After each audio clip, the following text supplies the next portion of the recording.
কলকাতা হাইকোর্টে জোর ধাক্কা শুভেন্দু অধিকারী। জাস্টিস মান্থা যারা অনির্দিষ্টকালীন রক্ষা কবচ দিয়ে গেছিলেন, আজ বিচারপতি জয় সেনগুপ্ত সেই রক্ষা কবচ প্রত্যাহার করে নিয়েছেন, খারিজ করে দিয়েছেন।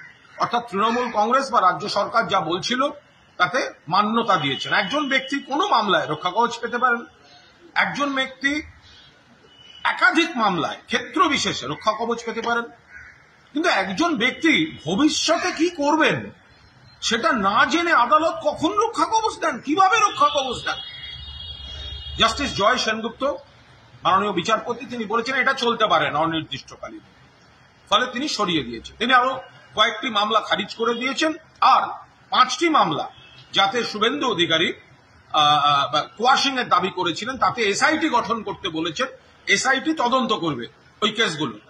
অর্থাৎ শুভেন্দুবাবু এই জাস্টিস মান্থার এই রক্ষা কবচ তার উপর ভর করে যে আপত্তিকর কথা, অশালীন কথা, প্ররোচনামূলক আচরণ একের পর এক করে এসছেন এবং আইনকে তোয়াক্কা করেননি।